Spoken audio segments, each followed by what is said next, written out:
The air in the quaint town of Hazelwood carried the electric tang of an approaching storm, the sky darkening with clouds heavy enough to press the world into silence. Rain began to fall in sharp, cold sheets, transforming the cobblestone streets into shimmering rivers. Amid this chaos, a small tortoiseshell cat named Clover darted through the downpour, her patchy fur soaked and her emerald eyes wide with fear. She was a stray, a survivor of Hazelwood's back alleys, where she'd learned to scavenge scraps from the bakery's bins and dodge the occasional stray dog. But this storm was unlike any she'd faced, a relentless force of wind and water that turned her usual hiding spots, a crate behind the florist, a hollow under the library steps, into useless puddles. Clover's heart raced as she ran, her paws slipping on the wet stones, the wind howling like a predator at her back. She needed shelter, a refuge from the storm's wrath, and her instincts drove her toward a narrow street lined with old cottages.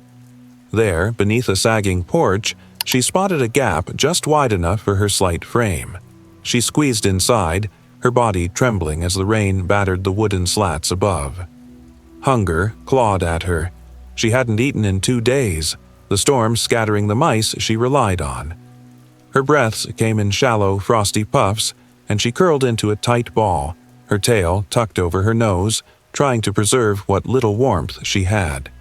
The storm raged on, hours blurring into a haze of cold and noise, and Clover's strength waned.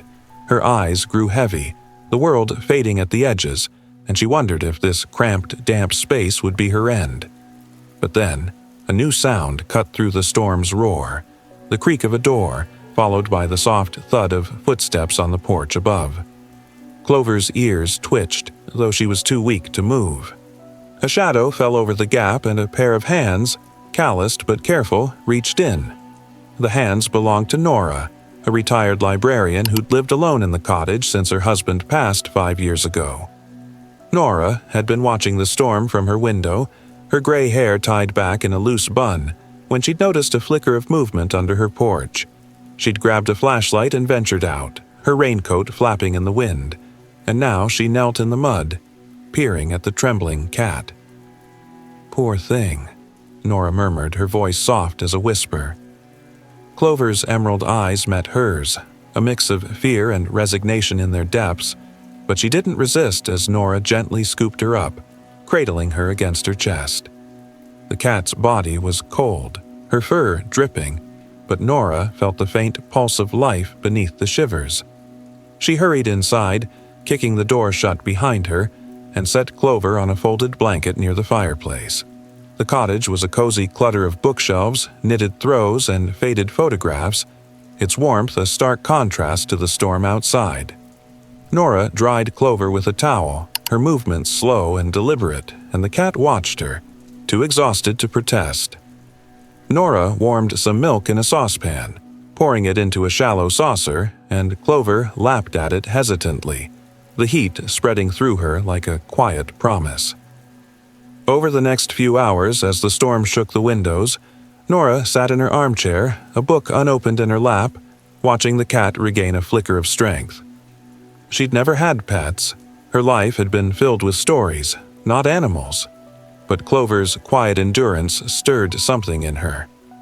Nora had grown used to solitude, her days marked by the tick of a grandfather clock and the rustle of pages, but the silence had become a weight, a reminder of all she'd lost.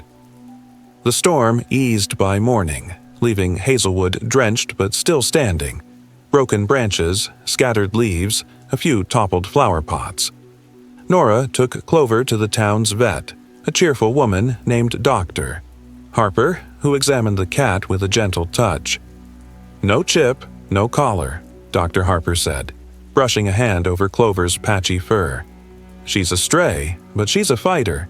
A bit underfed, but she'll recover with care. You keeping her?" Nora glanced at Clover, who was staring at her from the exam table, her emerald eyes steady and searching. "Yes," Nora said, the word slipping out before she could overthink it. Back at the cottage, Nora set up a space for Clover, a basket lined with an old sweater, a dish for water, and a small pile of kibble from the pet store. Clover explored the house slowly, her steps cautious but curious, her tail flicking as she sniffed the corners of Nora's world. She didn't seek affection, but she didn't shy away when Nora sat nearby, reading aloud from a weathered copy of Pride and Prejudice. Days turned into weeks, and Clover became a quiet presence in Nora's life. She'd sit on the windowsill while Nora tended to her herb garden, her eyes tracking the flutter of birds outside. At night, she slept on a cushion by the fireplace, her soft breathing a gentle rhythm that eased Nora's loneliness. One evening, while rearranging a bookshelf, Nora found a small envelope tucked behind a row of novels. It was unsealed, the paper brittle with age, and inside was a note in an unfamiliar script.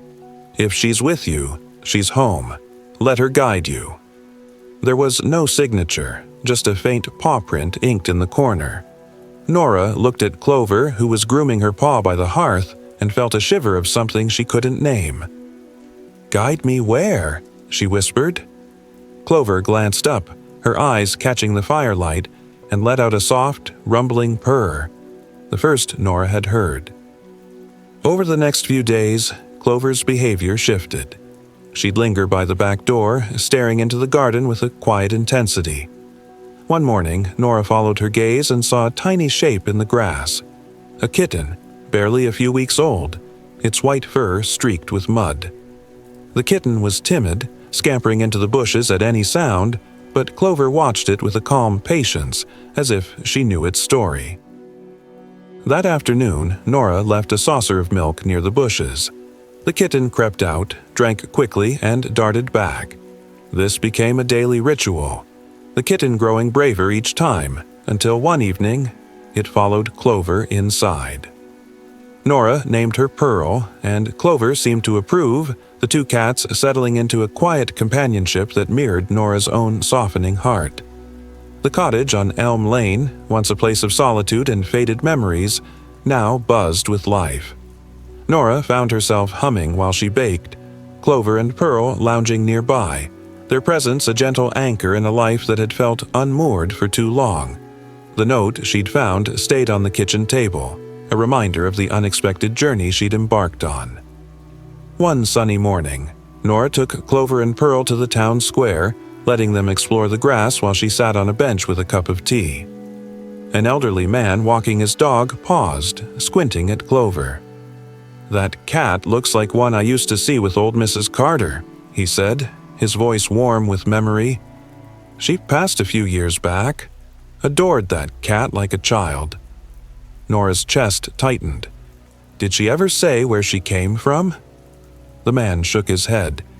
"Just that she found her on a rainy day and couldn't let her go. Said she brought her peace." Nora thanked him and watched him go, her mind piecing together Clover's past. That night she wrote a note of her own, tucking it into the envelope with the first.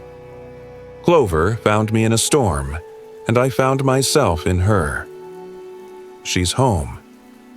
She placed the envelope in a drawer, unsure who it was for, but certain it mattered.